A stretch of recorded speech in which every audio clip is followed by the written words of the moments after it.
नमस्कार दोस्तों आज हम आपके साथ श्रीमद् भगवत गीता के अध्याय नंबर 2 और उसके श्लोक नंबर 14, श्लोक नंबर 15, श्लोक नंबर 16, श्लोक नंबर 17 और श्लोक नंबर 18 पर ज्ञान की चर्चा करते हुए ये समझने की कोशिश करेंगे कि भगवान के इतना ज्ञान युक्त रीति से समझाने के बावजूद भी अर्जुन युद्ध के प्रति कन्फ्यूज क्यों हो रहा है। क्यों वह बार बार एक ही बात पर आकर अपनी बात खत्म कर देता है कि मैं युद्ध नहीं करूंगा। क्या इसका मतलब ये ना समझा जाए कि अर्जुन वास्तव में ये ही नहीं समझ पा रहा है कि संसार में हर कोई व्यक्ति अकेला ही आया है और एक दिन इस विनाशी शरीर का त्याग करके अकेला ही चला जाएगा। तो फिर उसको बार बार मोह क्यों सता रहा है। इसलिए ना कि उसने सभी को अपना समझ के मन में बसा लिया हुआ है, जबकि सच्चाई यही है कि जो आया है वो जाएगा तो जरूर एक दिन। इसलिए आइए और गहराई से हम उस तथ्य की तह तक जाएं जिससे हमें ये मालूम पड़े कि भगवान के कहने में और अर्जुन के समझने में कन्फ्यूज़न कहाँ है। तो आइए सुनते हैं श्रीमद् भगवत गीता के दूसरे अध्याय के श्लोक नंबर 14 का वास्तविक रहस्य। इसमें भी भगवान कहते हैं, मात्रा स्पर्शास्तु कौन्तेय शीतोष्ण सुखदय खदाः आगमापायुनो अनित्यास्तां स्थितिक्षत्स्व भारत। इस श्लोक के माध्यम से अर्जुन को भगवान कह रहे हैं कि हे अर्जुन, ये मनुष्य जिन सर्दी गर्मी सुख दुख की विपरीत परिस्थितियों में इन इंद्रियों द्वारा विषयों के सेवन में उन्मुक्त होकर दुख की या फिर सुख की फीलिंग करता है या सर्दी व गर्मी का अनुभव करता है, ये शरीर से संबंधित इंद्रियों व विषयों की कामनाओं के संयोग तो उत्पत्ति और विनाश वाले हैं। इसलिए इन इंद्रियों व विषयों के संयोग के वेग को जो व्यक्ति सहन कर लेता है वही सुखी है और वही शांत है। इसलिए हे अर्जुन, हे भारत, तू सुख दुख व सर्दी गर्मी को सहन करने की स्थिति में एक सा रह, अर्थात इनको सहन कर।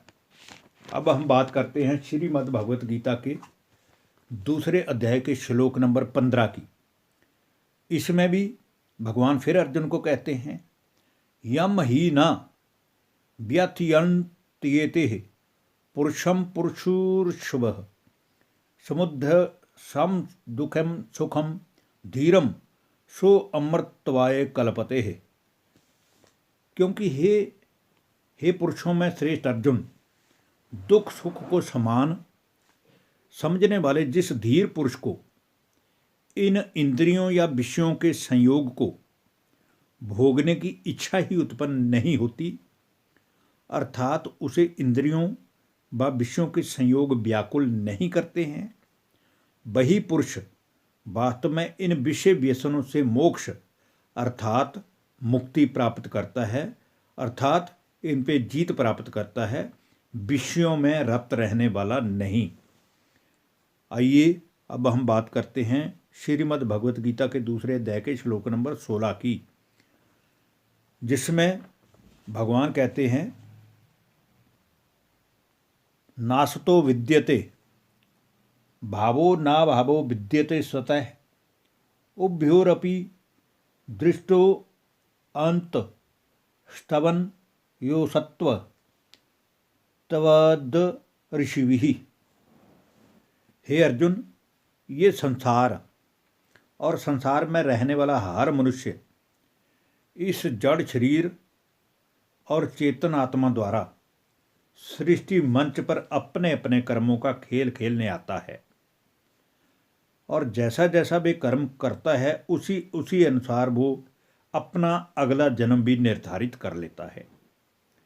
संसार के जितने भी तत्व ज्ञानी या शास्त्र ज्ञानी हुए हैं, उन्होंने भी किसी न किसी रीति से सभी मनुष्यों को यही बात समझाने की कोशिश की है कि असत अर्थात ये जो जड़ शरीर है, इसका कोई मोल नहीं है, क्योंकि ये 5 तत्वों से बना है और 5 में ही मिल जाता है, अर्थात मिट्टी से बना है और मिट्टी में ही मिल जाता है।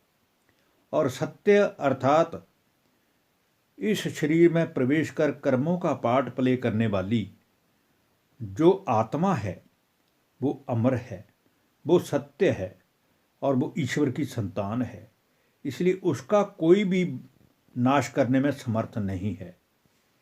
इसलिए अर्जुन, अभी भी इस आत्मा की अमरता को समझकर तू युद्ध कर।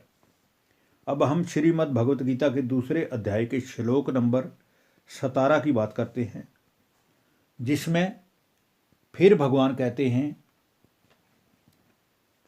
अविनाशी तू तदिंदी येन सर्वमिदं ततं विनाशमव्य यस्यास्य न कश्चित्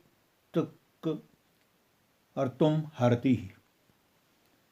हे अर्जुन, जन्म मरण के चक्र से मुक्त तो एक परमात्मा ही है जो सदैव अविनाशी ही है, जो जन्म मरण के चक्र में नहीं आता है, इसलिए उसको अकाल भी कहते हैं।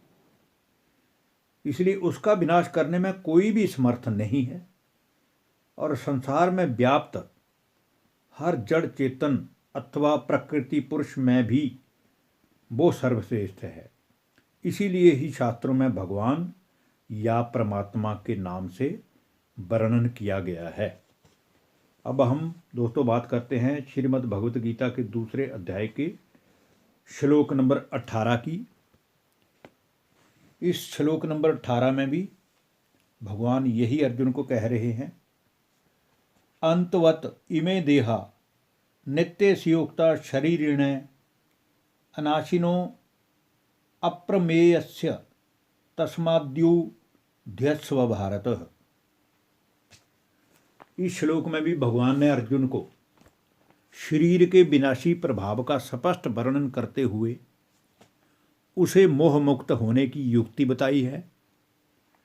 तो वो बात अलग है कि अपने बेगानों के मोह में जकड़ा हुआ अर्जुन भगवान के ज्ञान की वास्तविकता को या यथार्थ भाव को समझ नहीं पा रहा है, तो भी भगवान उसे कह रहे हैं कि संसार में जितने भी जीव हैं, उन सब के ये प्रकृति के 5 तत्वों के संयोग से पैदा हुए शरीर ये तो नाशवान है, अर्थात विनाशशील हैं।